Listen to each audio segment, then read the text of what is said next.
that even work when I do that, when we're taping it here? Really?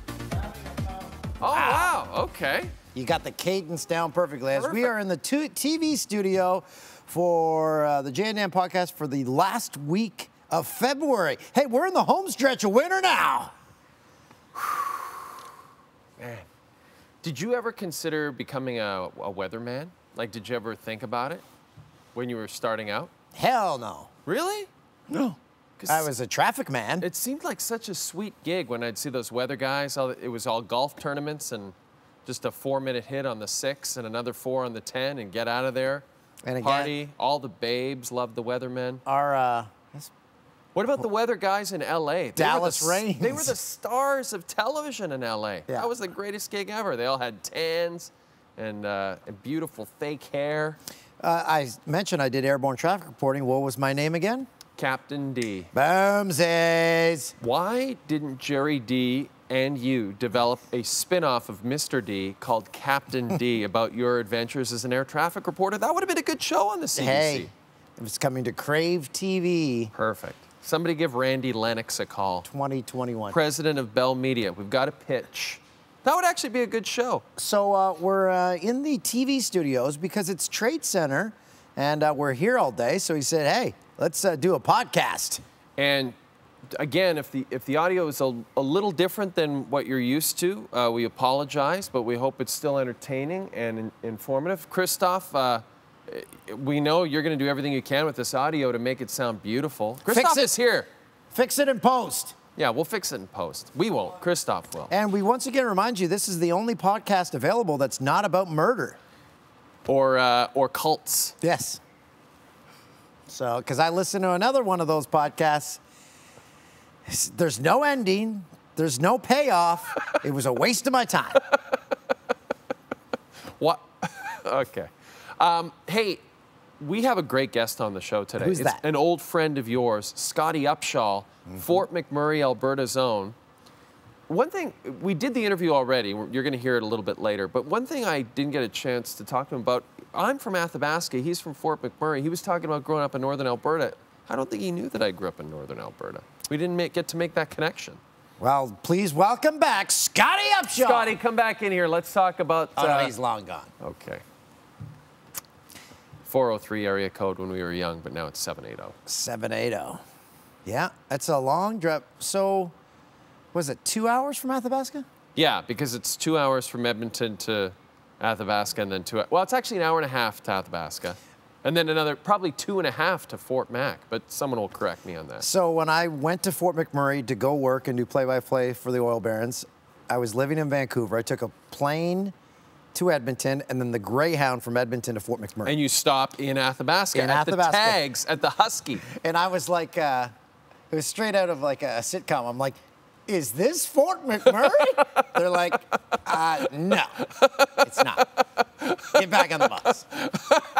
Now, I remember when they moved the Greyhound stop from the hotel in town, the Athabasca Inn, to the Husky, the tags. And that Husky was not a nice Husky. And I remember thinking, people will think this isn't a nice town.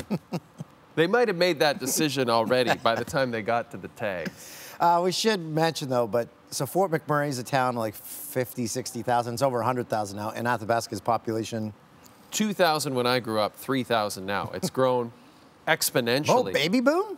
No, the pulp mill. The pulp mill brought in many new families and things. I should also mention that the reason the tags wasn't a good choice for a stop is because they used to cook those potato wedges in like oil that probably was never changed in the fryer. And so the whole Husky would smell like a potato wedge. Natasha the inside of a potato wedge. Staniszewski potato wedges? Right, not that good. Not those freshly crisp McCain ones out of your oven. Is she going to do a follow-up to that commercial? Like, why wouldn't they shoot a follow-up commercial where you see her getting married to the guy who initially wouldn't have let her into his house? Well, let's go to that right now. Here's the debut.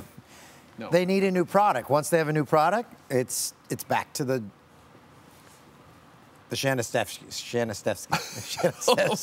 We should also mention it's what time? 9:53. 9:53, a.m. which is really early for you. Like, you're usually up, what, 1, 2 in the afternoon? Yeah, around there. I'm No, up I at 7. set my alarm for 12:05. God, that must be amazing. So today must have been a real struggle for you to get up. Struggle. Yeah, it was a 7:25 alarm. Like, my brain feels foggy right now, like we were drinking all night. My brain always feels like that. It doesn't matter time of day or circumstance. But do you feel like after all these years, because we do the show live at midnight, I feel so much better being on TV at that time of night. Whereas if we're on in the morning, if we have to do interviews or promote something, it's always like, what did we just do? What did I say? I feel don't like know there's blood coming out of my eyes. Right. How great would it be if we were on the road promoting our podcast or something, and all of a sudden someone from like CTV Morning Live Regina asked you a question and you answered by bleeding out of your eyeball. And the person was like, Mr. O'Toole, I think there's blood coming out of your eye. Oh, it's fine. That's fine. That's just how I wake up. You were in Montreal over the weekend. Yeah, I went to Montreal. Went and saw my nephew, Michael. Went to Joe Beef. You lined me up there. You got me in. Man, it was tough. It's a tough ticket. That is a great restaurant. Used to be #1 restaurant in Canada. It's now #3. That's right, yeah. After our friend Patrick's restaurant, Aloe in Toronto. Yeah. You've been to all the hot restaurants in the country this year. Well, I was looking it up in an Uber because we were talking to the Uber driver, and I'm like, what is it now? He's like, I'll look it up. And I need to go to #2, which is 2K. Oh, that's in Montreal too. Yeah, that'll be your next trip there. That's right. I've never been there either. Should we go together? Sure. I love Montreal. Yeah, no it's a great Habs in town. And I went for a very heavy meal on the Friday night. So me and my lady friend, the meal wrapped up at like 9:30. And I'm like, You got to mention the restaurant. Pied de Cochon. It's very heavy French. Is it French cuisine? Yeah, au pied de cochon. Because, yeah. It's like a lot of foie gras. It was. So I was asleep. The earliest I've been asleep in 32 years. I was asleep at 10:05. I've never, in the 2 decades I've known you, heard of you eating a meal and then going to sleep, especially on the road. Yeah. Normally you'd power through. I'm getting old. And then on the Saturday night, went for a meal with my nephew. And I'm like, what are you doing? He's like, my friends and I are going for a drink. I said, we'll join you. Was he like, Uncle Dan, it's okay. You wouldn't want to come. No. He wanted us to go. So we went and had, they were called Bulldogs, which is like a margarita and a Corona. And I suffer from acid reflux. The first sip, it's lava in my throat. And that sounds similar, as you mentioned this to me before, similar to the what they call the gringo drink at our favorite bar in Saskatoon, the Crazy Cactus. Mm-hmm. And those, first of all, those bad boys, that'll get you drunk fast. Yeah, so I had one of those, looked at my watch, it was midnight. I'm like, okay, see ya. And I left. So this is a new Toolsie, like early to bed Toolsie. Fresh-faced in the morning. You know how old I'm getting? True story. You remember Lakota, the commercials? It's like a... Oh, what was that? Like they had like an old Indian chief. Yeah, but what was that? Was it like... It's for arthritis, and there's rubs, and there's pills. Lakota. I went and bought Lakota. Wow. I'm now taking that. Wow. Well... You had a good run. I get up each morning, it feels like I've been in a car accident, and I haven't. I know what you mean, though. Exactly. My bones are aching. I know. What is with that? Sore bones. Why do we have sore bones when we get up? Because we're old. But we've got, do we need orthopedics? No, Lakota. I'm going to be the spokesperson for that. You just wait. Or Lakota, the Jane Dan podcast presented by Lakota. The problem is, though, you read the bottle, and they're like, around 4 weeks, you'll feel something. That's such a lie. Any product could say that, couldn't they? And then because by 3 weeks, you've given up, haven't you? No. You've totally given up on that product. Oh, man. Oh, so if you're in Montreal, I went to this place last time, a place called North Star. It's on What is that? Is it Saint Laurent or Saint? It's one of those streets. Whatever. You'll find it. It's a pinball. They've got all old pinball machines. So I went and spent the afternoon there. There's a baseball one. They have a new one that came in the day before, Pong, but it's new electronic Pong. Ooh. Did they have the KISS? Did they have the KISS pinball machine? No, but they have a KISS indicator thing in which you find out if you're like a wet slurper or something. What? It's one of those ones where... Oh, like not KISS the band. No, but you put your hand on it and it's like a lever and you get wet slurper? Were you a wet slurper? I didn't play that game. Jesus. I played some bubble hockey. Man, I love that game. You know what would be cool is if, like, you're single, you head out to the bars and you go up to the ladies and just say, hey, you looking for a wet slurper? This guy. Well, you get a little ticket, so I could have got the ticket. And just show it. Pin it to your lapel. Okay, so I want to talk about something on the drive to Montreal. Let's do it. A lot of our trucker friends, they probably listen to the podcast. We love you guys. I hope so. You keep the economy rolling. Convoy. But here's the thing. You guys need to all get on the same page. I thought they were on the CBs. No, because once you're away from the 3 lanes each way on the 401, once you get outside Toronto, it goes down to 2 lanes each way. And they do the half a kilometer faster pass. So it takes about 38 minutes to pass the other transport. Right. Could you not CB say, hey, pick her up a kilometer an hour? Or, hey, I'm about to pass you. Slow down. Slow her down a little bit. I'll get by as quick as I can. Slam on the brakes. Just hit the brakes. Hit the brakes for me. I'm coming by. I'm going to wheel by here pretty quick. So you got behind a few big rigs. It was fine. No traffic taps. And have you driven to Montreal in a while? I haven't driven to Montreal in probably a decade. I used to do it all the time. Now I fly. That's how I'm My lazy. Uber driver said it's the biggest infrastructure project in Canada right now. It might be North America because it's going in. Right the 401 from Toronto to Montreal? No. The entrance to Montreal. Oh, yeah. The 20 in there. There's chaos. It's been like that for 20 years, It's not. It doesn't even show up on my map. It's like my map's like, you're No, every time I've driven to Montreal, it's you drive in, it's instantly the traffic's because there's so much construction. The city is just being built now. They're just building Montreal. People think it's been there for forever, but it's just being built as we speak. Oh, and problem with cobblestone streets. When they're pushing carts at 5 a.m. behind your hotel. Yeah, the sound.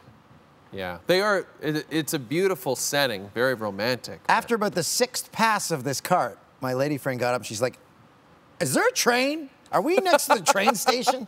Did you book us next to a train? And it's understandable that you would think that. And then, so I stayed in a different hotel each night. The first hotel, this is the train one. That was the first hotel. And there was a person next door. You could, paper thin walls. You could hear every word they were saying. And they talked nonstop for 2 hours.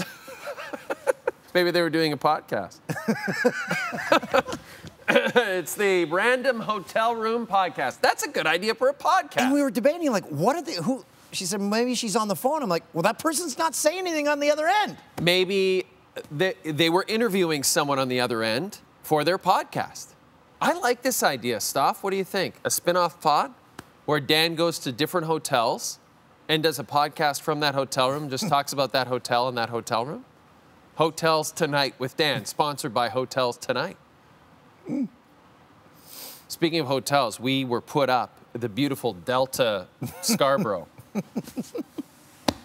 You know, okay, so it's a hotel. When you're driving into Toronto, you see it. You can't barely see it now because they built condos next to it. But I remember driving up from Peterborough with my family. I'd see it. I'm like, one day we're going to stay there. Boy, that looks like a beauty. 5-star. Oh, one day the O'Tooles will stay there. Yes, we will. Continental breakfasts, laundry service, everything will be at that time, at that age, it was probably state of the art. Well, it's my personal opinion. It was fine. It was exactly what I thought. It's a hotel, I yeah. thought it was what it was going to be. It was a Delta in Scarborough. It's right. You know what you're getting. That's their sales pitch. We're thrilled to be staying there. I walk in there last night at 1 in the morning, and the smell of chlorine permeates not just my olfactory nerves, my nose, but every fiber of my body. Like, there's so much chlorine because they have a giant pool in the lobby of this hotel. That's right. They got a water slide. I've been on that water slide. I mean, wait a minute, you've been on that water slide? When did you, you've stayed at the Delta Scarborough before? So, a tie back, my parents, they wanted to go somewhere with all their grandkids, so you book like a zoo pass there. So you get a night at the hotel, you get tickets to the zoo. Oh. It is chaos there during the day. That sounds... There was approximately 400 people in that pool. Well, Scotty mentioned that. When he checked in during the day, there was like 300 people in that pool. Maybe it's like there's a swim team? No, they just... Practices there? People like water slides. So the thing that was fascinating to me, I wake up this morning to come back here, and I'm like, I wonder if Toolsie's up. And I walking through the lobby, there you are, at the front desk. And I was like, is this the first time you've checked out of a hotel? You know what I was doing? I said, is breakfast free? It was paid for by work, but the reason being, because I just wanted to go up to the buffet, grab some pieces of bacon, eat them, and leave. And not have to go through a schmozzle of filling out a bill. And she's like, What are you, a Neanderthal? You can't just walk up to the buffet, take pieces of bacon. That's like what a guy from the street would do. And it was a 15-minute process, because she said, what's your last name? I gave it to her. She's like, not there. What's your first name? I said, Dan. She said, okay, D-A-M? I'm like, don't. My name's not Dam. Finally found out that I did not get a free comp breakfast, so I said, I'm out of here.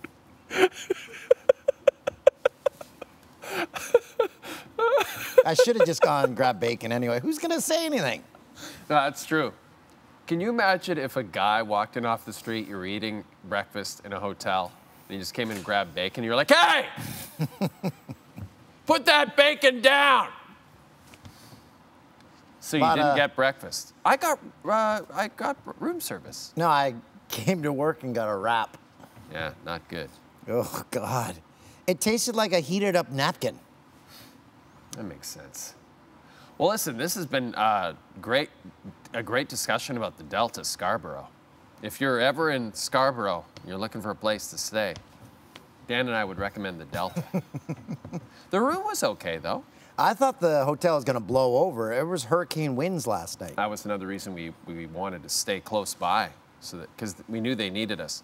We've done one 3-minute segment for TradeCentre. Okay, it's 10 o'clock. We got here for 8, and we're not doing another one for what, an hour? Yeah, and then why are we here? And then they're going to say, yeah, guys, we aren't going to need you for the rest of the day because we got trades coming down. Yeah, when they originally asked us if we'd do this, I said, okay, can we get out of here at noon? They're like, no, we're going to need you till 3. I'm like, how about noon? They're like, okay, 2. How about noon? Okay, 1. So we settled on 1. And I guarantee you they won't come to us after like 11. It's fine. We're happy to be part of this broadcast. And for these hits for TradeCentre, usually we have a robust staff of, what, 10, 15 people? Yeah, in our ears, over our shoulders, looking over notes, talking about research. For this, it's you, me, G-Bone, and Brendo. Yeah, that's right. Our writer, Brendo, and our producer, G-Bone. Producer, Tim, not even awake yet. No. Not even having his first dart of the day. If I were Tim... I would have rather had a morning dart and I don't smoke instead of that wrap. You know what would be cool is if we were sponsored by a cigarette maker. Can't sponsor cigarettes anymore. Well, let's just think outside the box. I'm not saying this is reality. I'm just saying this is my fantasy. Ooh, tell me more. This is my fantasy. This is what I dreamed about last night while lounging in my bed. If you start TradeCentre, you come up, and there's a beautiful woman, and she's lighting everyone's cigarette on the desk.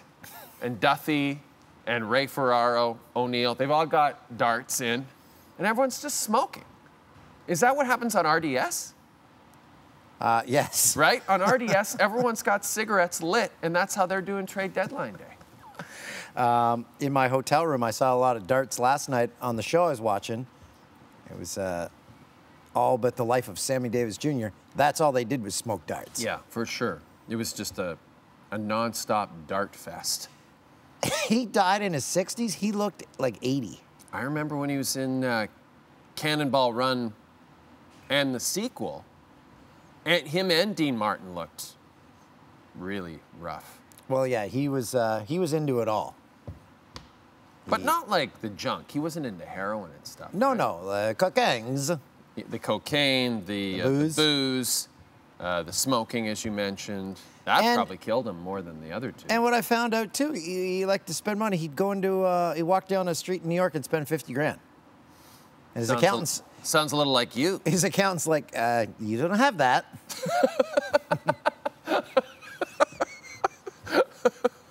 All right. Should we talk to Scotty? Yeah, let's dial up that interview. And here's Scotty Upshall. Yes! You well rested? You staying at the Delta? I had a great sleep last night after a little session last night with JD. It was great. How much? Whoa. What? That sounded weird. Yeah. Oh, I sure did, actually. Let's not use that clip for the pod. Then, no? That's how we started. That'll be the pull quote. So so this is a hotel, the Delta we're talking about. It's right next to our studios here. It's got a water slide, so you take a bomb down that. I didn't. No, there wasn't enough. There wasn't enough room. There was about 300 kids on it when I showed up. Oh, really? When you walked into that in lobby, did just the smell of chlorine permeate your senses? Like, it definitely cleared my sinuses, so I can come in here today and not have to cough and be ready to rock and roll. So. Okay, yeah. so you've played how many games in the NHL? 7. Who's counting? 759. I looked it up. Okay, so if you're taking all the travel, Yeah. you think of all the hotels. Do you have a ritual now when you go into a hotel room? You're like, okay, here's how you do it. This is what you take off the bed. This is how I get ready. I'm old school, Dan. So I open the door, I toss my bag in, I lock the door, and I go have a beer. Yeah, that's Good what you for do. you. Yeah, That's usually for the bag chucker. Yeah. I like that. I like that. How did the Delta stand up compared to some of the beautiful NHL-approved hotels over the course of your career? The Delta was great. They very accommodating. Yeah. They gave me a nice fridge so I could, house a couple bottles of water in there. And, because we're up in Canada and I'm used to California right now, I needed a humidifier. So they brought up a nice big compressor. I think you needed to just fire it up. Like the snowblower back in Fort Mac. Yeah. That's the go-to I do now because when you're younger, you don't know that they have humidifiers at hotels. I call down and get one because I wake up, I'm like bloody nose. Yeah, no, 100%. You can't be having that.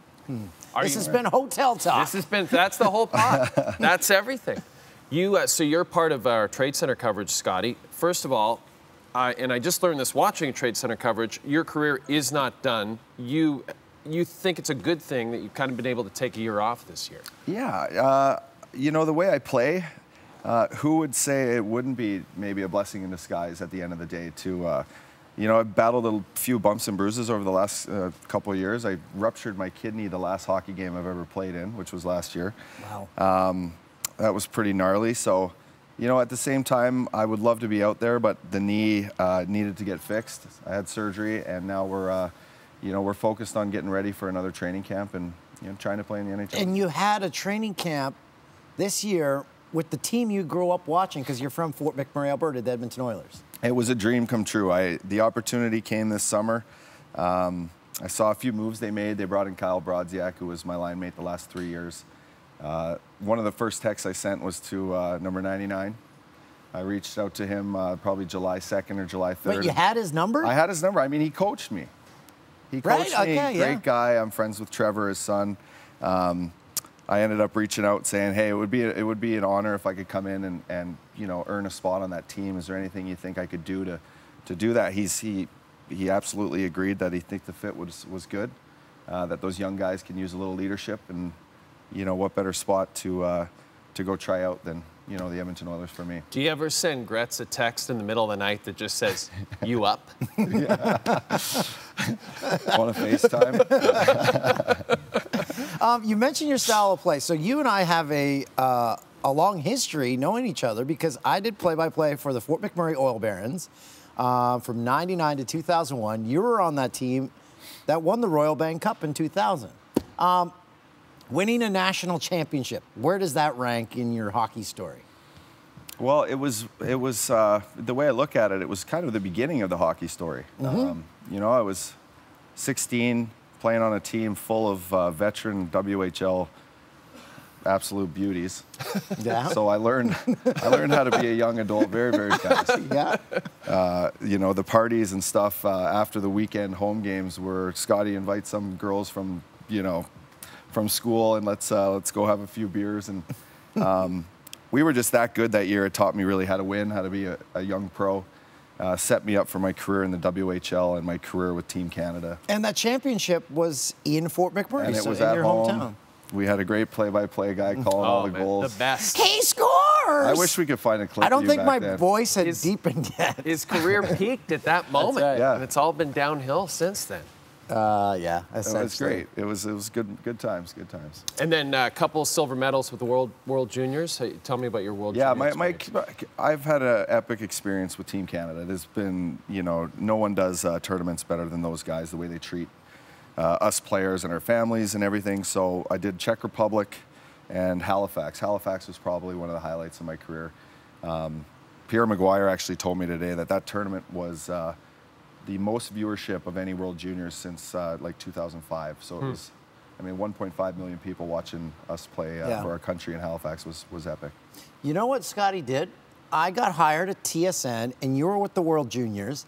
I came into work one night, and someone said, Scotty Upshall, he sent something for you, and it's over here on playback.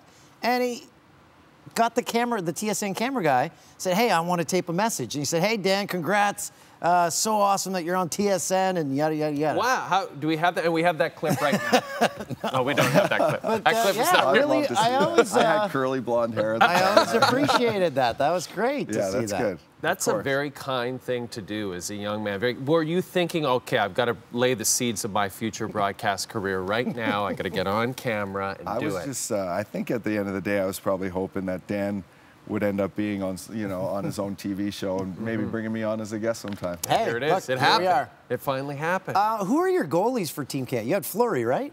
We had Fleury and we had Pascal Leclerc our first year. Pascal Leclerc. And where he is right now, I could not tell you, but he was an incredible goalie. 10 shutouts one year with the Columbus Blue Jackets. That's right, Yeah. Columbus. That's right. But he, both times we were up 3-1 in the second period and down 4-3 in Czech Republic going into the third, and we ended up losing 5-4. And then in Halifax, we're up 2-1 going into the third period against Russia again and lost 3-2. So both heartbreak games, but you know, just epic experience. Have you ever been back to the Czech Republic since? I made a pit stop in there for actually for an exhibition game with we started the season off in Phoenix. We played Boston Bruins. So you can imagine two NHL teams just hovering through Prague for 10 days. What a beer! Yeah. Me and are Sean beers still Thornton like, at the time really got to know each other well. Oh. We weren't teammates until we played in Florida. aren't beers still like 50 cents there? Yeah, the Prahas, they make a nice pilsner. Yeah, over they there make in it. Czech. They invented it, right? Yeah, so it's- that you know that they make a good one. Yeah. Would you? Weird question, but like thinking years down the road, would you ever consider playing in Europe? Like, would you? Because it seems like Yeah. the greatest Years thing in down the the world road, to me. I mean, it's kind of coming. I Yeah. don't know how long I'm going to play for. Well, I didn't want to say that, but The it just plan- seems so exciting to go You know over what? there. Yeah, it would be, and I love to travel. Yeah. Anyone who knows me or follows my Instagram, it's kind of a jet setter when I can. But you know, if the NHL doesn't work out, there's so much opportunity over there to go travel and spend quality time in another country, learning languages and you know the way of life. You get an apartment, you get a car. It would be amazing. A pretty nice would be amazing. salary, certainly more than you'd make working here at this this place. Pretty European girlfriend if you want. That would be Yes. nice too. That would be nice too. Like I knew guys that played in like the second level of the German elite league, and they were making $200,000-300,000, and they had the car and the apartment, and no taxes. Yeah, no, it's incredible. They've really set up opportunity for guys who don't make it in North America and the Europeans in general to just have these great leagues, you know, very professional, and it's good hockey. And you know who did it in the Swiss elite league? Fort McMurray boy, Danny Hodgson. He played over there for like 15 years, didn't Yeah, he? set records. He's a great hockey player back in the day. Yeah. He's Roger Federer's dad. Little known fact. He fathered Roger in Switzerland. Okay, can we go through, do you have the list, Toolsie? I want to go through these teams that you played for, Scotty. And then we can talk about Edmonton, we can talk about Vancouver too. But can we start in Nashville? I just wanted to talk about the team itself, the experience living in the city, all that stuff. And let's start with Nashville. What I remember in Nashville being a first round pick, top 10 pick, a lot of expectation. It took me a while to really figure out what it took to be a professional. A lot of time singing songs in these bars and winning hockey games. We had great teams. Barry Trotz, my coach, was incredible mentor early on. I had great friends. Jordan Tutu is still one of my best friends. Vern Fiddler, Scott Hartnell. So great teammates is what I recall from that era. Just a great organization. What they're doing now is incredible. Because of that draft, I was able to go from Fort McMurray down to Calgary to cover it because he was getting drafted. This guy. Yeah. Local boy. Makes good. That's when I vomited in my boss's glass. Oh, yeah. Right up to the top of the glass. That's right. I've told that story a few times. What are you surprised at all at how much success Barry Trotz has had with the Islanders this year? Yes, this quickly? You know what? This quickly? Yeah, I'm actually, there's not a better guy out there, anyone who knows him or played for him. If you're a veteran player, which I wasn't at the time, but you see it as you grow older, the relationship coaches have with their players and the respect they have from the players. Trotzy's that prime example. His defensive strategy, what he did this year with New Jersey, taking him from the worst goals against now to the best in one season is incredible. But he, his tenure in Nashville maybe went a lot longer than expected. Yeah. But it gave him an opportunity to just really dial in his strategy, right. And it's worked. And what he did, he brought the cup to Washington. They had great seasons, winning President's trophies, and he's a guy you learn from, you want to play for. So I'm very happy with the way his career's gone. Philadelphia, tough fans to play in front of. Tough fans. We had a tough team. Every night was a battle, yeah. And it was so much fun. There was, I had two teams where the groups were as tight as you could possibly put a group of guys, and that was Philadelphia and St. Louis. And you knew that because you'd see guys from other teams come in, and whether they're looking across at you in warm-ups, pretty much hoping they just had your jersey on. Or after the game, you're having a beer with someone, and they're like, man, you guys look like you have fun. Yeah. And everyone just is on the same page. And that's what Philly was. Holmgren was great. He turned that team. I got traded for Peter Forsberg.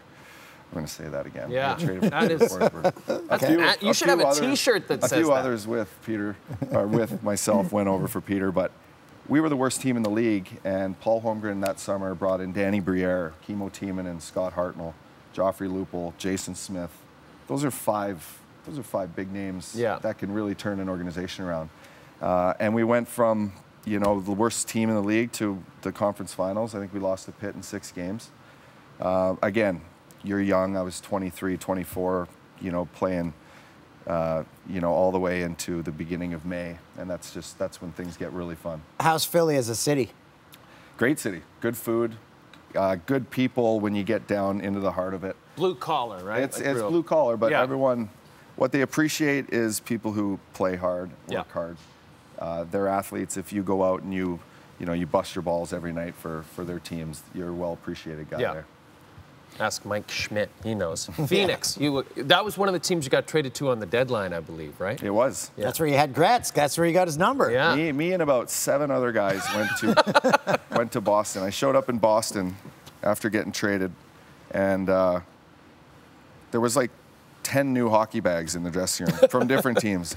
It felt like training camp. Yeah, It felt like you're showing up to play summer hockey, and everyone's coming in from their own teams, and Yeah, there's different color socks Meet everywhere. new guys and stuff. And first game was in Boston. Was playing on the 4th line with Kyle Turris, and Nigel Dawes. And first period, went out, got a goal, came back to the bench, and Gretz was kind of looking at me like, I didn't know you could do that. And sure enough, I went on that following like that to continue on the rest of the year. I almost had a point a game. I played with Doan and Matthew Lombardi, two incredible friends and teammates. Made Team Canada, the World Championship team, went to Switzerland that summer. So that was a really, you know, when you talk about trade deadline deals, for me, that revived my career, got me pretty much some more exposure on a team to show I could score and be a good, effective player. So playing in the desert, is it tough to get up for a hockey game? Yeah, if you got a sunburn, it is. For sure. Or if you want to squeeze in 9 more holes, then it's pretty tough. But would guys give you grief though if you did golf a lot? Were they like, look at this guy golfing again? You know what? Honestly, you're so tired. You don't really think about golfing. It's crazy. But you're like, I played in Florida and there, and the last thing you want to do coming home from practice one day is go play golf. It sounds silly because I love golf more than anyone. Yeah. But when you're like in the heart of a season, you know, unless you're on your break and you want to go have some pops and swing it around, then that's different. But.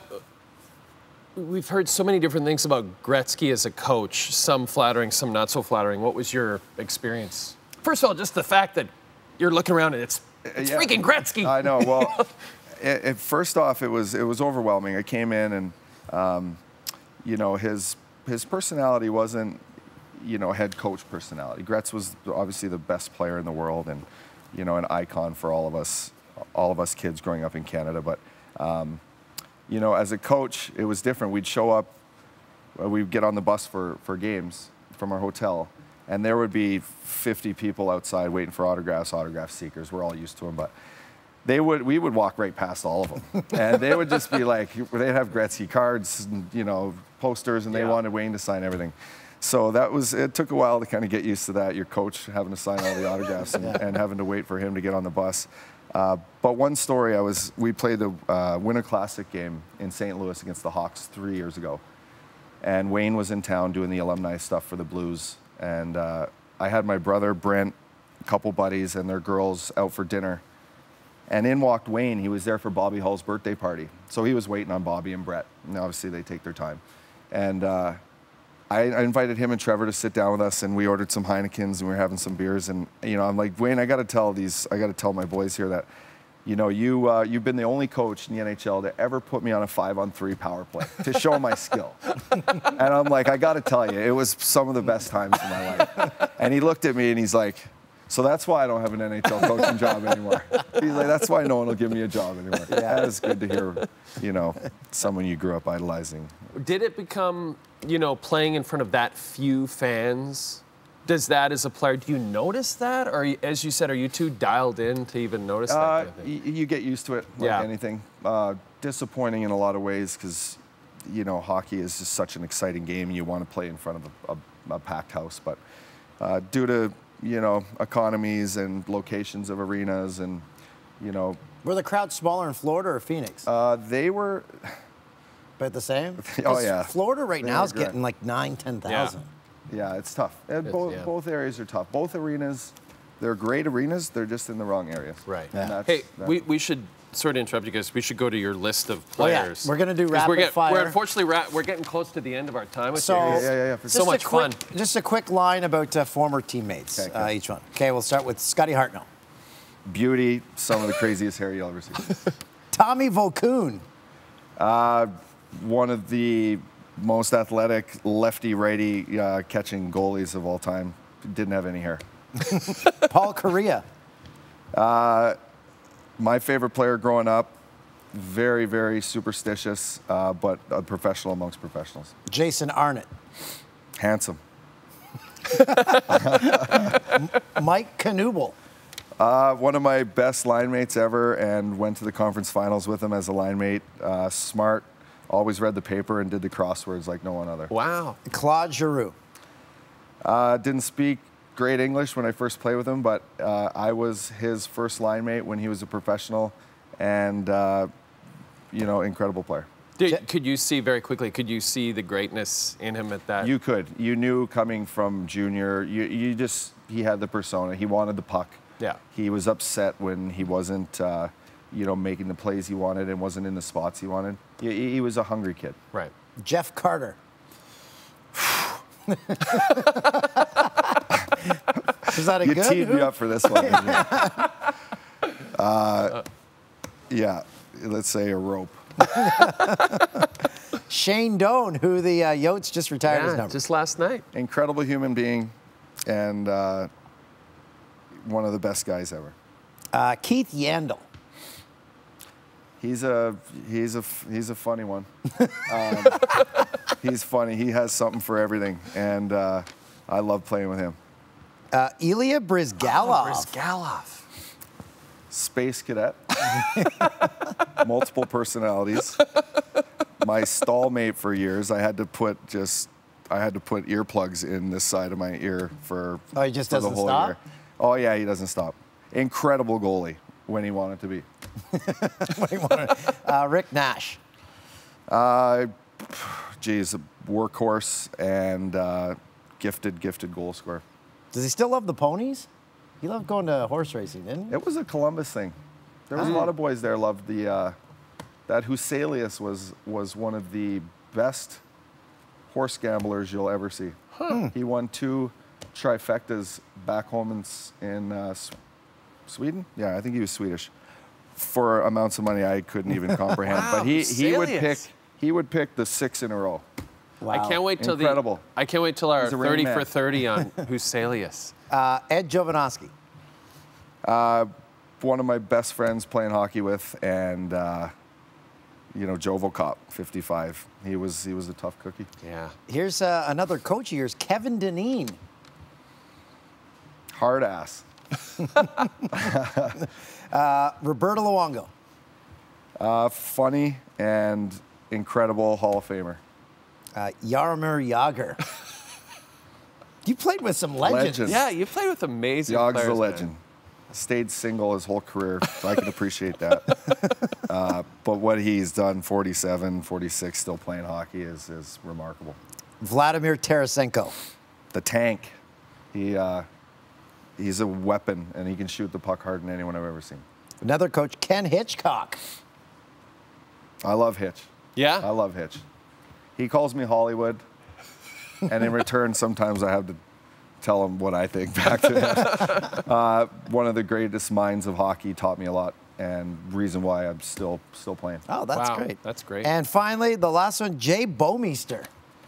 Did you ever hear him speak? Oh yeah, Really? Jay's great. I love when I get a couple beers in him too, because then he really gets going. Yeah, because he almost got it down pat. The media knows he doesn't speak, so he never gets interviewed. I know. Yeah, it's like you're the Japanese baseball player. Or Vladdy And- Guerrero. Yeah, Yeah. and you know how to speak English, but you carry your translator around all the That's time right. and just say no English.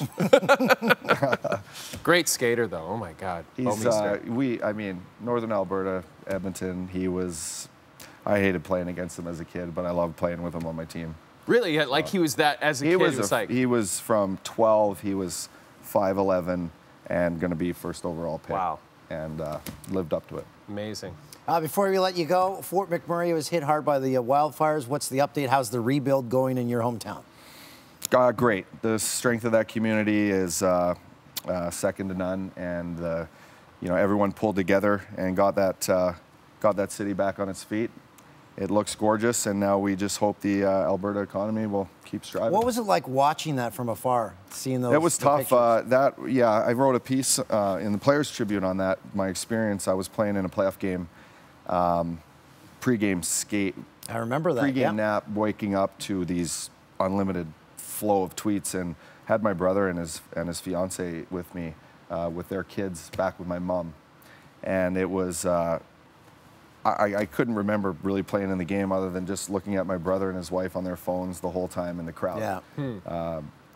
But I do remember everyone from the Stars, the Dallas Stars in that playoff game coming up to me and like tapping me like, hey, we're thinking about you. Amazing. But, it's stuff we deal with nowadays. It's Yeah. craziness. This is awesome having you here. I my love it, friend. boys. Thanks- Yeah, thanks for thank having you me. so much for doing this. And now we got to send you back to Duthie. Let's go. Yeah. Hopefully you guys have better food than the wraps. That late night session with Duff.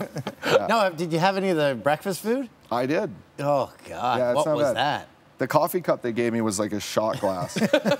I'm like, do I shoot this? Is there Bailey's in A there? little espresso. I got to go to work right now, I said. Thanks, Scotty. Thanks, guys, yeah.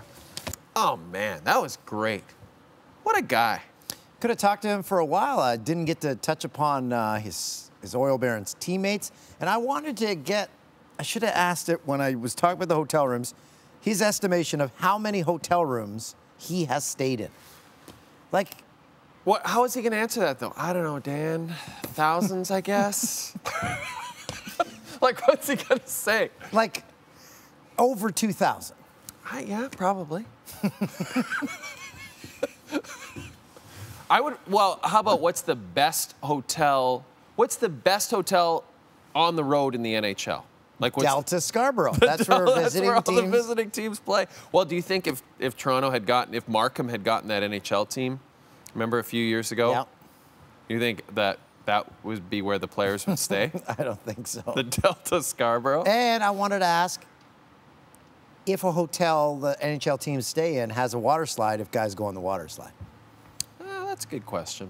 I imagine after a few getting a little banged up, maybe. I love that he's a bag tosser. He described it well. He's That's old what we did school. on the craft tour every time. Yeah, exactly. Throw the bag in. Yeah, I don't really touch my hotel room. I touch it as little as possible.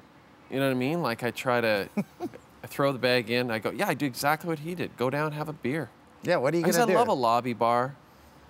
You can have some of that leftover bacon from the buffet that morning. Enjoy a Caesar. Yeah, he was a great guy. Scotty could definitely be a broadcaster if he wanted to be. That's right. He could be our NHL correspondent. I love that idea.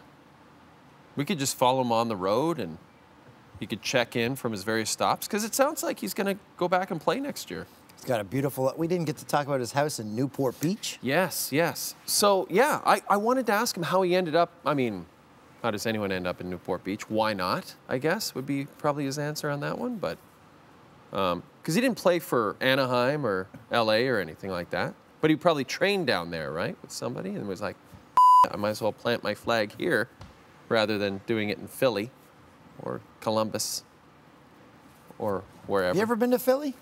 Yep. I really liked it.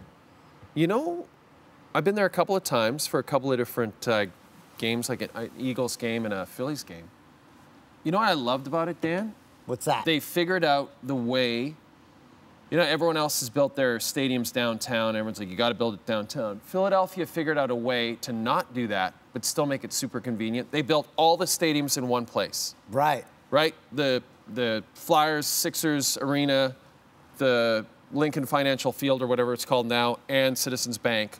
One giant lot. They're all right there. And the subway goes there, and you park there for all of them. It's like Kansas City. The Mike Schmidt statue's there. It's all in one spot. So you just know where you're going. It's very convenient. Kansas City, Arrowhead, and Kaufman are back-to-back. Right next to each other. Yeah, I thought that was good. And also Philly, and that's why I said blue collar. It reminded me of, to be honest, it reminded me of Edmonton a little bit, where it's like, you know, good blue collar people, fun town, everyone likes to party. Everyone loves sports, and their fans are notorious for being very hard on their players. And Philly they want to win. Philly cheesesteaks for breakfast, lunch, and dinner. I gotta be honest, I wasn't dazzled by Philly cheesesteaks. It tasted like the meat you would give your dog on a roll with Cheese Whiz. Does that sound appealing? I had one, and I had a few of them at the place on Lincoln in L.A. It was right on the border of Venice and Marina Del Rey. It was a Philly cheesesteak place. The guys were from Philly, I think. It was one of those, you can't even eat in the place, L.A. eateries in which it looks like it's about to be condemned. I know exactly the place you're talking about. I just They're don't know what it's called. delicious. That's where I ate it sitting on a curb. I probably looked like I needed change. You know what is a great place if anyone's in Philly? Sarcone's Deli they make a Philly, like a hoagie, right? That's the thing, a Philly thing, a hoagie, which is essentially an Italian sub. If you're in Philly, you got to go to Sarcone's Deli and get one of those Italian subs. Just fantastic. That, to me, is better than a cheesesteak. Philly would be a fun place to play. Bryce Harper, the big rumors that they've offered him, what, $310 million over 10 years? But he hasn't signed there. He probably doesn't want to play in front of those fans. It's He fucking can play for intimidating. our old buddy, Gabe Kapler. I think there's talk this morning he might go to the Dodgers. Maybe the Blue Jays. Oh, God. I don't even want to talk about it. Well, we should break some trades. Yeah, this was a lot of fun. This was a lot of fun. Christoph, what do you think of this edition of the podcast? 2 thumbs up. All right. 2 thumbs up. I'm fine with that. I think the best part is we finished it. Oh, and this is where we tell you about our brand new spot. Can I say this? And I'm just going to say that I think there's some heat on potential sponsorship. Ooh, Delta Hotels? Get ready for the Jay and Dan podcast, brought to you by the Delta Scarborough. Hey, it's a Delta in Scarborough. What do you expect? Yeah. Thanks for listening. Oh, we're done? I guess so. Okay. See you next. We'll see you in March. Hey, winter, we did it.